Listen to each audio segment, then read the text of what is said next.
Bueno, pues vamos a continuar para no perder tiempo de la charla mientras va entrando el resto de la gente. Voy a confesarte, Samantha, cómo conocí tu obra.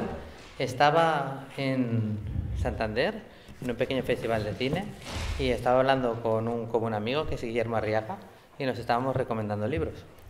Y yo le decía, hay una argentina buenísima que seguro que no conoces. Y sí, las conozco a todas y tal. Y digo yo, Mariana Enríquez. Y dice, no, no la conozco, pero que tú no conoces a una chica que acaba de sacar un primer libro de cuentos que se llama Samantha. Digo, no, y esto lo estábamos hablando en una librería. Y me dice, pues seguro que está editado en español. Nos ponemos a mirar y nos hicimos un regalo mutuo. Yo le regalé el segundo libro, creo que era, que había sacado Samantha en aquel momento, y creo que era el segundo tuyo, el, el que él me regaló. Y ya mi enamoramiento ese tu trabajo he de reconocer que fue inmediato. Ya le dije luego a él, además como a los 2 días, oye, me he leído el libro, yo también, y bueno, los dos hemos estado en ese sentido encantados. Pero esto podría parecer que la entrevista va a ir por un lado que a mí no me gusta nada, de dentro del movimiento de autoras argentinas, pero a mí este rollo de los booms y de las modas y de las etiquetas no me gustan. Yo, más allá de que sea argentina, de que sea mujer, de que haga cuentos o haga novelas, yo creo que si vas a una librería ahora mismo y tienes que recomendarle a alguien a ciegas un libro, con la esperanza y la certeza, que es como se recomiendan los libros, a alguien a quien quieres, ¿no?, de que le va a gustar, con Samantha tienes seguro un lector o receptor de regalo agradecido. Hay una serie de constantes en tu literatura, como luego va a haber una mesa otro día en el que se habla más de cuentos, aunque va a ser inevitable, por supuesto, hablar de las piecitas cortas. Yo sí quería empezar hablando un poquito más de las novelas. Y nuevamente te voy a hacer otra confesión. Después de haberme leído los 2 primeros libros de cuentos, cuando llega la primera novelita corta, la de Distancia de Rescate, uno en estos casos a veces tiende a pensar, pues ya verás, me va a haber alargado un poco un cuento, va a ser una cosa que dices, pues este salto intermedio que no acaba siendo una novela por paginación estándar, porque a veces pasa, no lo vamos, no, bueno, qué equivocado estaba. Digo, me he leído la novela ya desde la construcción, desde la arquitectura narrativa, desde el planteamiento de juegos concursivas, una musicalidad extraordinaria. Tú estás leyendo la novela y es como si estuvieras... Antes estábamos hablando de Hewell, de los encantamientos y la brujería, era casi como un hechizo, ¿no? Suena como si fuera un poco... Yo creo que me gustaría que nos contaras un poquito de la arquitectura literaria, porque me imagino que no sería directamente se te ocurrió así. Supongo que sería un poco un trabajo de dar ese salto. O sea, que lo primero es hablarnos un poquito de la arquitectura de Distancia de Rescate. Dale. Bueno, gracias Jorge por la introducción y muchísimas gracias por la compañía. Es un placer estar acá. Y entonces me preguntabas por cuentos, por el salto del cuento a la novela, en distancia. La realidad es que Distancia se publicó entre 2 tapas y se publicó como una novela, pero para mí siempre fue un cuento. De hecho, Distancia de Rescate era un cuento más adentro de 7 casas vacías. Y fue Claudio López Lamadrid, mi editor en ese momento, un editor extraordinario que hemos perdido hace poco, que me convenció de que ese libro, esa historia tenía que ir aparte. Y me convenció de una manera muy estratégica, muy inteligente, porque hay una realidad, y es que, no sé si acá hay gente que escriba cuentos, pero el mercado es un espacio particularmente incómodo para los cuentistas, además de que porque no publican cuentos, es incómodo desde su formato. Porque la realidad es que uno escribe un cuento y si el cuento no necesita nada más ni antes ni después, el cuento no necesita otros 18 cuentos para ser publicado. El cuento es eso único, es un mundo que se acaba y ya está. Los otros 18 cuentos están ahí para tener 250 páginas para que el mercado diga, bueno, ok, esto es un libro, lo publico, ¿no? Y es algo que a lo que nos hemos ido acostumbrando. La verdad que es algo bastante incómodo y artificial. Entonces la idea de sacar el cuento del resto de los cuentos y de publicar una novela, para mí era un peso enorme. Yo enseguida dije, no, tuvimos varias discusiones, yo no quería, hasta que al final él me dijo, pero es un cuento, pero lo publicamos solo. ¿Qué? Eso me gustó más. Sí. Dije, eso lo puedo aceptar. Y fue extraordinario porque Claudio López Lamadrid le hizo una trampa al mercado desde adentro. O sea, porque realmente es un cuento largo, tiene todas las características del cuento, pero como nouvelle, como novela corta, llegó un montón de nuevos lectores que no leían cuentos y de hecho trajo a esos nuevos lectores a mis libros de cuentos, o sea que fue una gran decisión. Pero la escritura, durante la escritura, yo en ningún momento dije, uy, ahora voy a escribir una novela y yo estaba todo el tiempo escribiendo un cuento con las mismas reglas y el mismo proceso creativo que yo ya venía siguiendo desde el principio. Casi diría que era, o sea, para mí cualquier idea es sobre todo una idea de cuento. Lo que siempre trato de hacer es escribir un cuento y si fallo, ahí no me queda otra que ir a un espacio más largo, casi como si fuera el fracaso del cuento es la novela. Cosa que no le debe gustar a los novelistas, pero bueno, eso es muy personal, cada uno también tiene en qué espacio se siente bien. Y con este cuento largo en particular, lo que me pasaba era que lo sabía todo, y eso para mí era algo bastante incómodo, es decir, desde muy temprano yo sabía prácticamente toda la historia, ¿no? Que iba a estar esta madre joven con su hijita, que iban a tener un accidente, que este accidente involucraba los problemas que estaban habiendo, que siguen habiendo en el campo argentino y latinoamericano con el tema del glifosato y los agroquímicos en el campo. Sabía el final y como lo sabía todo me resultaba una novela particularmente aburrida, o un libro, un cuento particularmente aburrido. Es decir, para mí es muy importante como poder seguir al lector. Yo sé que es un juego, yo sé que es imposible seguir al lector tan de cerca como a mí me gustaría. Es casi jugar a que eso es posible, ¿no? Jugar a que lo controlo. Sé que no es así, pero bueno, me gusta el ejercicio y me gusta el ejercicio y me gusta ir cerca de él porque me gusta sentir esa tensión en las novelas cuando las escribo, como la siento en mis libros como lectora cuando los leo, ¿no? Y entonces saberlo todo me resultaba muy aburrido. La literatura es mucho más que lo que pasa, ¿no? Y reescribí esa historia como 12 veces, muchísimo. Obviamente 12 veces no implica que escribí todo el libro 12 veces, pero 12 veces la repensé desde un principio y cambié cosas fundamentales y no terminaba de encontrar cómo hacerlo. Hasta que en uno de esos ejercicios apareció la voz de David. Y David en lugar de preguntar, dominó. O sea, a pesar de que era el niño, a pesar de que era el que no sabía, el que no tenía la información, dijo, no, Amanda, eso no es importante, hay que volver al jardín, ¿no? Y cuando él dijo eso, cuando entendí que la novela iba a estar estructurada entre el diálogo de dos personajes, pasó algo bien interesante, y es que en cuanto uno impone un límite, por ejemplo, decir, bueno, esta es una novela que va a estar estructurada en un diálogo, hay una urgencia, alguien está por morir, necesitamos saber esto porque esto podría salvar a alguien más. Si ese es mi límite, ya hay un montón de cosas que no puedo hacer. Por ejemplo, la historia necesita un momento bastante bucólico en el que la madre casi que se enamora de la vecina, y es un momento de placer, del perfume del protector solar, del calor en el campo. Yo pregunté, ¿cómo voy a llegar a ese lugar si estoy narrando de una urgencia tan absoluta? O sea que ese límite ya me imposibilitaba hacer un montón de cosas. Ya había cosas que no sabía cómo iban a hacer, ¿no? Ahí me interesó.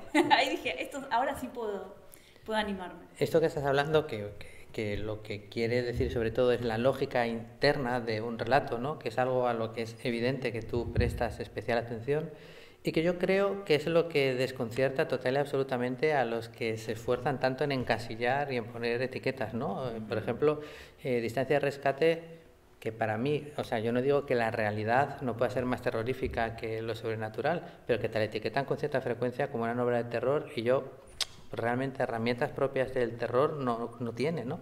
Bueno, te pasa un poco en Kentucky, ¿no? Que te lo tratan de poner una novela de ciencia ficción y realmente de ciencia ficción no tiene, ¿no? Pero sí que sugieren, y lo que yo creo que más les confunde es que incluso cuando pones elementos que francamente son de género, funcionan también dentro de esa coherencia interna, que no pasan como elementos de género, pero luego al mismo tiempo saben que están. Entonces yo creo que ahí eso es un poco lo que les confunde. Yo creo que tú no piensas en género, yo creo que tú piensas en coherencia de relato, no sé si... Absolutamente, absolutamente. No sé lo que son esas etiquetas. O sea, sí creo que cada novela habita un género particular lleno de límites, pero es un límite pura y exclusivamente personal de esa novela, de qué se puede y qué no se puede hacer. Y los habita con mucha exigencia, y eso es lo que la hace tan atractiva. Como decía, en el momento en que pones un límite, cualquiera se hace límite, no sé, no voy a escribir con E, con ninguna vocal, lo que fuera que sea ese límite, ya hay un montón de cosas que no podés hacer. Y ese límite el lector lo siente y empieza a pensar, ¿qué va a hacer ahora? ¿Cómo va a llegar hasta allá si no puede ir directamente? ¿No? Es eso, incluso como lectora, me interesa muchísimo. Y entonces, claro, todo lo que tiene que ver por ahí de una manera más tangible con los límites, ¿no? El horror, la ciencia ficción, por ahí son cosas que pasan más en la cabeza del lector, ¿no? Lo que le dispara al lector que lo que después concretamente sucede en el libro. Bueno, eso de hecho en el segundo libro de relatos, en el de pájaros, ¿no? Queda claro que a veces es el lector el que decide si un relato cae en un lado o en el otro, ¿no? Tú eso lo pruebas pues poniendo relatos que, siendo más o menos la misma historia, por sutilezas, pues es el espectador el que lo coloca en un lado o en el otro, y el relato pues básicamente no... Sí, es y no es. A mí me enojaba a veces que con ese libro en particular, con Pájaros en la boca, algunos hablaban de finales abiertos. Y yo me enojaba un montón, digo, no, ¿cómo finales abiertos? Y entonces les preguntaba a los lectores, pero para vos, ¿cuál es el final? Y los lectores te contestan con mucha precisión siempre el mismo final. O sea, y hay algo ahí, o sea, que las cosas no sucedan en el texto, en palabras, no significa que no sucedan. O sea, el texto, cuando uno escribe sobre el papel y escribe también en la cabeza del lector, y eso que escribe en la cabeza del lector no es algo que se deja al azar, no es, bueno, y acá que el lector piense lo que quiera, ¿no? Uno trata de ser muy preciso también en ese espacio, ¿no? También es cierto que lo fantástico, por así decirlo, en relatos, en la mayoría de ellos, tiene más que ver con lo atmosférico, tiene más que ver con la sensación que con el hecho en concreto. Pero antes hablabas de habitar, y lo que sí que sucede en tu obra es que está casi siempre muy ligada a un espacio, ¿no? Yo no sé si esto es algo que a lo mejor ahora cuando miras para atrás te das cuenta, o que realmente tú primero ves una localización y a partir de ahí llega una historia, pero sí que es cierto que a poco que miremos, casi todos tus cuentos, o la mayoría de tus cuentos, incluso esta novela, pues tienen bastante... Kentucky es otra cosa, ¿no? Porque bueno... ¿Espacio te referís a qué? Pues a un espacio físico, por ejemplo aquí en la granja, pues por ejemplo a una localización más que a un espacio, sí. No sé si tú tienes esta sensación, ¿es algo en lo que no habías...? Sí, no, es verdad. Para mí es muy importante como el universo material que rodea las cosas, ¿no?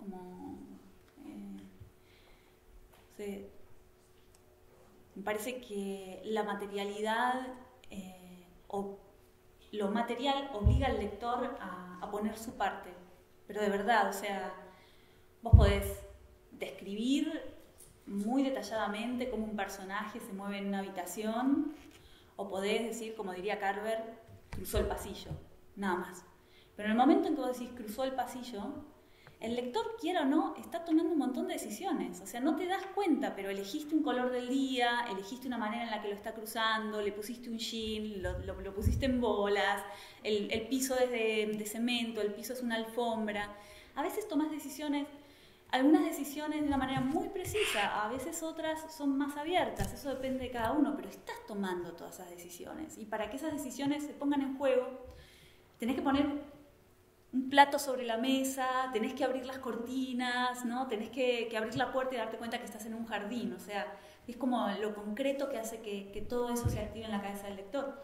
Y es algo muy precioso, porque puede que esas cosas que se activan en la cabeza del lector no sean precisas, no necesitan ser precisas. No necesito que el lector piense que ese jean en particular es violeta. O sea, no lo necesito.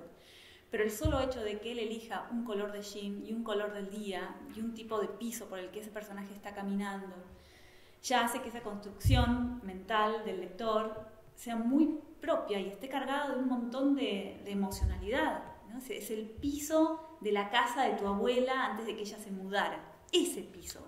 Y no te das cuenta, pero lo elegiste. Y eso hace que el mundo que rodea a los personajes que sea tan concreto. Y eso sí me encanta. Me encanta porque lo siento y me encanta hacer el ejercicio como lectora, de leer muy despacio y tratar de entender exactamente dónde me están como clavando esas espadas, ¿no? Y pensar, me pasa sobre todo mucho leyendo a los norteamericanos, y ahora dibujé esto, y ahora traje esto, ¿no? Y puse esto sobre la mesa. Es muy interesante esto que dices, porque tú cuando lees un libro, o cuando lees un cómic, o cuando lees algo en lo que el lector tiene el control del ritmo al que voy leyendo, dónde me paro más y pienso, dónde pues acelero, tú le tiendes estas trampas o les pides esta complicidad y el lector lo hace. En el cine no.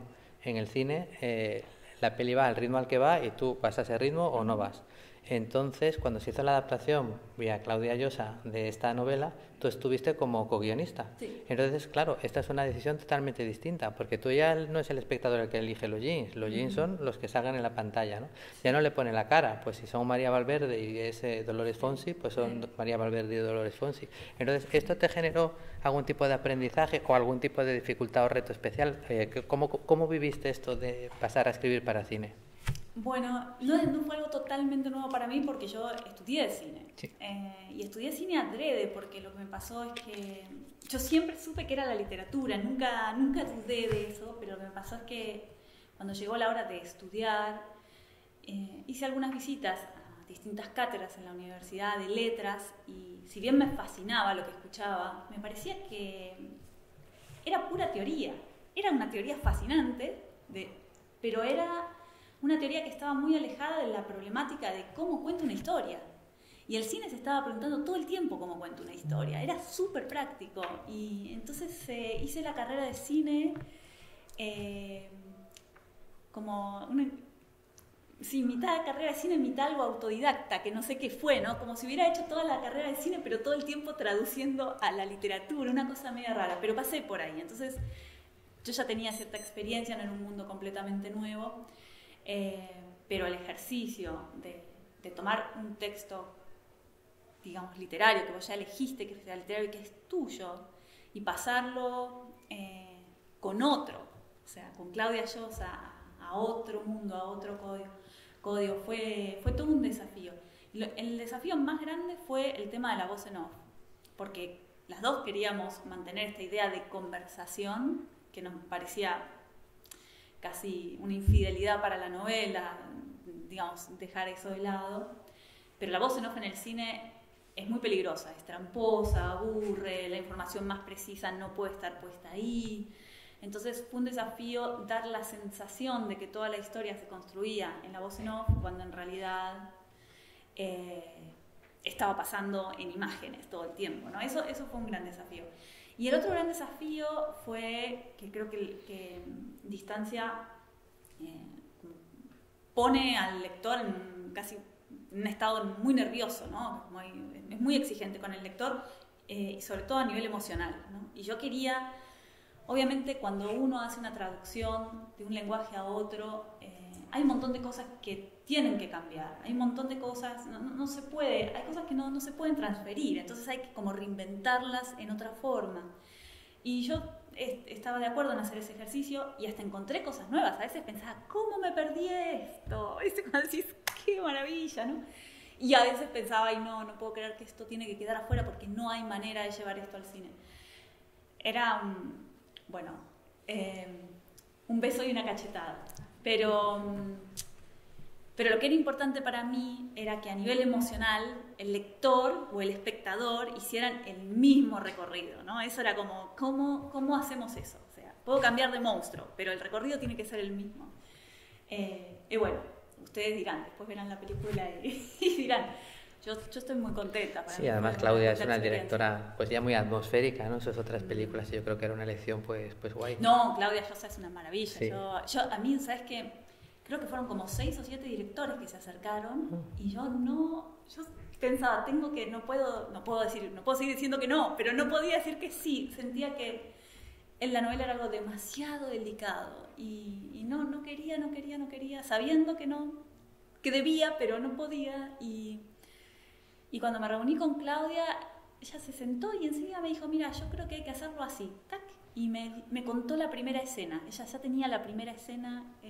Yo inmediatamente le dije, sí, así hay que hacerlo. O sea, tenía tan claro ella a nivel emocionalidad lo que era intocable y todo lo que era, digamos, ¿cómo se dice? Negociable, que me gustó. Lo que no sabía, y corrígeme si me equivoco, pero también hubo adaptación teatral.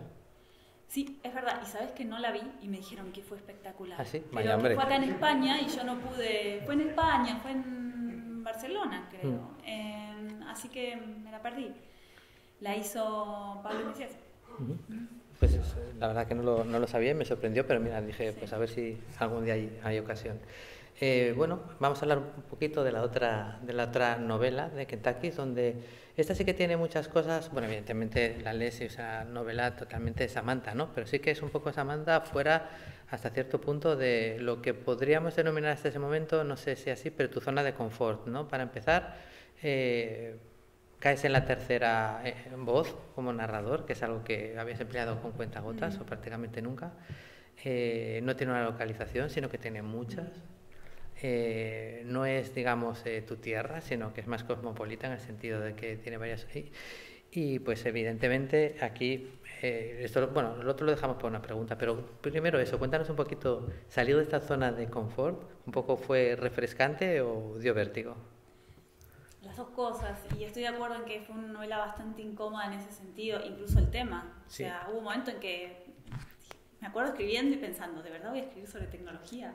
No sé nada de tecnología, nunca pensé en este tema. ¿Qué hago escribiendo sobre tecnología? Bueno, antes si acaso de que respondas, como es verdad que no estamos, mucha gente igual no la ha leído, pues Kentucky es eso, en la historia de unos pequeños dispositivos que se pueden utilizar como toda la tecnología, bien o mal, y que es un poco pues como para, que tienen una cámara y bueno, pues se puede vigilar, ¿no? O sea que realmente cuando la gente dice ciencia ficción es que eso en realidad ya existe, o sea, es una cosa... Claro, la idea del dispositivo, el dispositivo no trae nada nuevo al mundo, es una cosa muy sonsa, es la mezcla entre un peluche y un teléfono, nada más. Pero la idea es poder linkear en un objeto dos usuarios, o sea, siempre una vez que un Kentucky se enciende, es dos usuarios que se eligen arbitrariamente alrededor de todo el mundo, quedan linkeados para siempre. No es que eso cambia. Y entonces, no sé, si vos, por ejemplo, comprás un Kentucky, lo pones en el piso y se carga y circula solo como una aspiradora de estas automáticas nuevas, pero la realidad es que eso lo está manejando una médica china de 24 años que está muy sola en Shanghai y está todos los días paseando por el living de tu casa y golpeándole los piecitos a tu marido, corriendo los chiches de los hijos, y se empiezan a armar estas relaciones entre amos y usuarios o amos y mascotas. Y entonces al principio pensaba, ¿qué estoy escribiendo sobre tecnología? Me encontré con bueno, ustedes leen mucha ciencia ficción, así que no sé si estarán de acuerdo conmigo, pero a mí me pasaba hacía tiempo, leyendo la literatura contemporánea, una cosa que me sigue, todavía me pasa, me sigue haciendo ruido, pero en el buen sentido, como pensás, ¿viste? Cuando decís, ¿qué pasa acá? ¿Qué pasa acá? Y lo que me pasaba era que yo sentía que como sociedad estamos viviendo hipertecnologizados de una manera súper naturalizada. No nos molesta, no nos llama la atención, no nos sorprende, ya estamos muy acostumbrados a eso. Pero después, cuando lees una poesía donde aparecen dos mensajes de texto y una foto en Instagram, la poesía se cataloga como high-tech.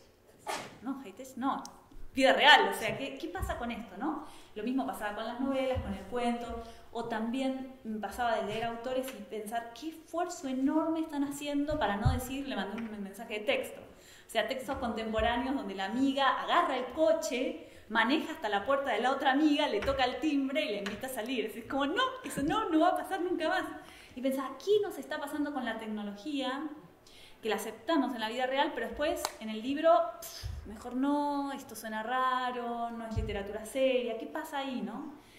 Y entonces, eso fue antes de Kentucky. Con esto empecé a pensar, ¿cómo podemos escribir para pensar un poco acerca de este problema? sobre las tecnologías sin que la tecnología se vuelva un problema. O sea, ¿cómo puedo pensar las relaciones que tenemos nosotros con los otros, con la tecnología, a través de la tecnología, pero sin ponerme a hablar de tecnicismos, hablar de, no sé, no sé. No me interesaba la tecnología, me interesaban las personas. Y la idea del Kentucky apareció de pronto y me solucionó ese problema, porque el Kentucky al final termina siendo una cosa de la que nunca se habla. Creo que lo único que se dice sobre el Kentucky es que tiene Wi-Fi. Sí. Creo que es lo único que se dice en toda la novela. Vos no sabes muy bien qué es, pero a la vez lo es todo. Es Instagram, es Twitter, es Facebook, es todas las... Es muy curioso lo que dices porque probablemente mucha de la gente que escribe novelas, evidentemente sí que hay muchas novelas con presencia de la tecnología, sobre todo en la literatura juvenil, pero por ejemplo en la charla que estuvimos antes, ¿no? Apuntaban también un poquito a esto. Claro, hace toda la literatura que hemos leído de 20 años para atrás no podía tener tanta presencia de la tecnología cuando era contemporánea y había cosas que narrativamente no te planteaban un problema. Ahora alguien se queda encerrado en una casa y el peto diría, bueno, pero que llame por el móvil a urgencias, ¿no? Entonces tienen que inventarse porque en esa casa no funciona el teléfono. Entonces la típica escena absurda de nada más, qué raro, que aquí no pillo tal, ¿no? Digo, coño, pues... Todo el mundo está sin batería. Sí, todo el mundo está sin batería, todo el rollo. Entonces te plantea una serie de problemas narrativos que muchas veces, y estamos tan acostumbrados a eliminarlos en algunos géneros, que cuando aparecen de la forma más normal, como tú la tienes en tu casa, como que choca, ¿no? Y yo creo que eso ya tendría que quedar un poco atrás. ¿Será por eso que ahora, más que nunca, hay tantas historias que no son son historias, no sé, del siglo pasado, pero son de los 90, de los 70, de los, ¿no? Como que sacás el teléfono y ya todo se vuelve mucho más problemático y atractivo a nivel ficción. Totalmente. ¿Hay algo con eso? Yo creo que hay algo de eso seguro. Y bueno, esto es por lo que te decía antes de que resultaba un poco chocante que la etiquetaran como ciencia ficción, algo que tendría tan poca tecnología. Pero nos ibas a contar lo de cómo fue salirte de la zona de confort un poco en todo esto. Bueno, un poco fue también obligado porque una vez que entendí que iba a avanzar con este Kentucky, un poco lo que hablábamos con Distancia de Rescate y los géneros, ¿no? No es algo que uno elija, o no es algo que yo elija, es algo que impone la propia historia. O sea, si iba a hablar sobre lo que quería hablar con Kentucky, era una novela global, tenía que pasar, como pasa, en 20 y pico de ciudades distintas alrededor del mundo. No había otra, ¿cómo lo iba a contar si no? Porque lo que vale son todas esas miradas. Quería contarlo desde... Esto no es importante que el lector lo entienda, es solo algo que está en mi cabeza, pero el narrador es una suerte de servidor central que lo ve todo, que puede ver todas esas conexiones y simplemente las puede ver pasar, ¿no? Y como servidor central, como máquina, no puede decidir esto es importante y esto no, como hacía David, que dice esto no es importante, volvamos al jardín. Él no puede hacer eso, el que tiene que decidir eso y entender lo que está pasando está todo en manos del lector, ¿no? Entonces, más que hacer el ejercicio adrede de salir de mi zona de confort, me vi atrapada en esa forma y lo intenté, no sé, como me pasó antes con otros géneros. Otro de los temas que está en Kentucky, sobre todo porque evidentemente lo que se busca con estos dispositivos es un poco decir eso, y que está presente de otro tipo de forma. Me gusta mucho esta forma tan distinta de afrontarlo, ese tema de la soledad, incluso de la incomunicación, ¿no? Que está en muchos de tus relatos, en muchas de tus obras. Aquí en realidad, aunque pueda parecer menos evidente, es lo que está detrás de todo. Es de personas que dicen, de esta forma nos podemos conectar porque precisamente, y aunque esté un poco más disfrazado, ahí sí que no saliste de tu zona de confort, pero sí que lo hiciste de una forma muy... Yo no sé hasta qué punto el hecho de que algunas de tus primeras obras no, pero esta ya tú misma estuvieras en Berlín, lejos de casa, hasta qué punto esto también pues te cambió la forma de afrontar el tema de la soledad en la incomunicación.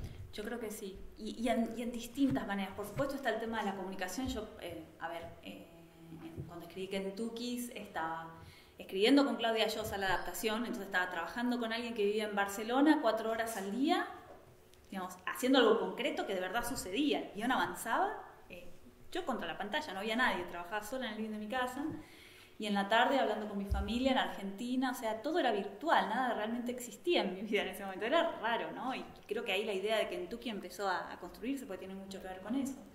Pero también había algo que me estaba pasando con el lenguaje. Yo me estaba haciendo la pregunta de... A ver, yo soy una argentina que vive hace 9 años en Berlín, rodeada por alemanes. soy escritora. O sea, cada vez que yo pongo el lápiz en el papel y hago un personaje hablar, los personajes son argentinos y hablan como argentinos, pero mi argentino está manchado de un montón de otros lenguajes. Por ahí el inglés o el alemán no lo manchan tanto porque están muy distantes, pero la mayoría de mis amigos son latinoamericanos o son españoles. Y entonces yo ya digo joder, ya digo no me tinca, o sea, ya digamos, empieza el lenguaje a... Y cuando mis personajes hablan, ¿qué son? Y era una pregunta que me inquietaba mucho porque en los diálogos mis personajes argentinos no hablaban ya como argentinos. O yo tenía que hacer todo un movimiento artificial para que hablen como argentinos. Y me molestaba hacer ese movimiento artificial porque pensaba, es artificial, no es, o sea, yo no hablo este español más, ¿por qué debería escribir? Bueno, tenía todo este dilema moral. Y Kentucky vino como anillo al dedo para no contestarlo, porque es una novela muy internacional donde hay personajes de 20 y pico distintas de nacionalidades que hablan distinto. Es como que me dio tiempo a suspender la pregunta y tomar una decisión desde ese lugar, ¿no? Así que sí, es increíble cómo los libros, aunque uno no quiera, responden a eso. Me pasó 7 casas vacías y Distancia de rescate, fueron los 2 primeros libros que escribí después de haberme dejado a Argentina y haberme mudado a Alemania. Y fueron mis 2 primeros libros que hablaban y miraban exclusivamente a Argentina. O sea, fue la primera vez que yo le puse nombres a las calles, que las cosas pasaban literalmente en el campo argentino. En Pájaros en la Boca podría pasar ahí, podría pasar en San Petersburgo también. Sí. O sea, que era como una cosa media... Pero al irme de Argentina, clavé la mirada por un tema de nostalgia o de preguntas. O sea, que los libros están todo el tiempo contando esa otra cosa que nos pasa a los escritores y no tanto a las historias, ¿no? Además, estas son de esas cosas en las que reparas un poco por casualidad y a lo mejor es sobrepensar y luego el escritor, en este caso tú, me dirás, pues yo eso no lo había visto, no lo había pensado en mi vida, ¿no? Pero estaba por la mañana hablando con alguien de Kentucky y de repente me di cuenta que adecuado en el Celsius, ¿no? 232, que evidentemente es un homenaje a Fahrenheit 451 el nombre y que por tanto es un homenaje a Bradbury, me di cuenta de que a poco que rascar en la superficie, el otro libro con el que me había transmitido una sensación semejante de utilizar una excusa para contarme historias de personas, pero que por eso la gente era Crónicas Marcianas de Ray Bradbury. Y yo no sé si eso lo tenías en la cabeza o a lo mejor me dices, es que no creo que sepa hacer. Sí, lo tenía, absolutamente. Y me costó encontrarlo. ¿Sabes que me costó encontrarlo? O sea, fue, te digo, ya llegando al final de la novela que pensaba, ¿por qué fue? Tenía alguna crisis, alguna duda existencial con algo del narrador y pensaba esto, ¿viste? Cuando estás buscando algún ejemplo y no había ninguna novela que yo hubiera leído en los últimos 20 años que pensara viene por acá o está haciendo lo mismo y de pronto me acordé de Crónicas Marcianas. E incluso, ya para hablar del género y del problema de qué es ciencia ficción y qué no es ciencia ficción y los tecnicismos, me acuerdo de, no sé cómo, pero me puse a googlear todas las tapas de Crónicas Marcianas. En todas las tapas hay un cohete. O sea, las tapas de Crónicas Marcianas es con cohete. Y el cohete nunca está. No, hay más cohetes en las portadas de Crónicas Marcianas que en las páginas de Crónicas Marcianas. Realmente, claro, sí. Claro, es increíble. O sea, que el tipo es el tipo. Ray Bradbury, que además es uno de mis escritores favoritos y de mis primeros grandes descubrimientos de literatura para adulto. También hizo este ejercicio de sacar el dispositivo del juego, ¿no? Decir, bueno, voy a hablar de cohetes, pero no de los que van en los cohetes, ¿no? Sí, tal pues cual. Mira, pues me había... Y además admiro muchísimo a Bradbury y me parece que Bradbury hizo algo que no sé si leí o encontré en otros autores, era un optimista absoluto. Sí. Y es muy difícil, era optimista, o sea, incluso él escribía unos cuentos aterradores, oscurísimos, y sin embargo uno salía de esos cuentos y pensaba, va a estar todo bien, vamos a cambiar, somos buenos seres humanos. Eso no se encontró nunca más. Sí, pero es que incluso aunque el final no fuera un happy end, tú sí te ibas igual con la sensación de, bueno, pues ni tan mal. Una cosa, no sé. Un humanista, optimista. Sí, es verdad, es cierto. No va más. Sí, bueno, la verdad que nos quedaría tiempo para una pregunta, no sé si alguien tiene alguna o si no, la haré yo. Hola, buenas tardes, Samantha. Mira, quería preguntarte, ya has hablado un poco ahora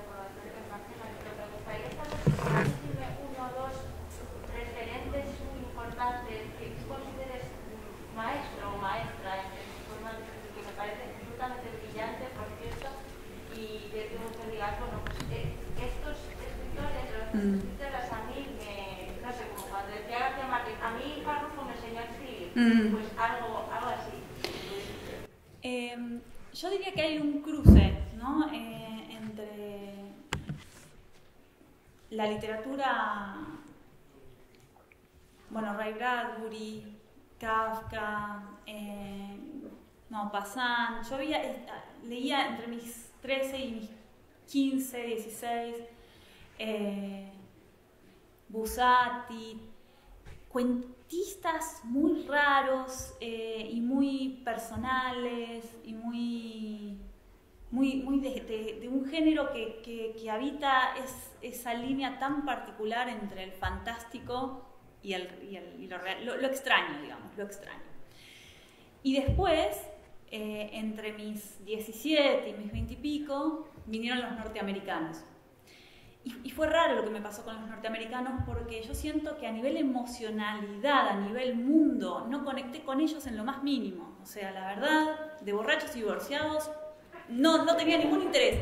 Pero había algo en cómo escribían que me volaba la cabeza. O sea, había algo en la prosa. Y recién a mis 30 y largos, me encontré con tipas como, por ejemplo, Kelly Link, o Kik Johnson, o incluso algunas mucho más realistas como podía ser Amy Hempel.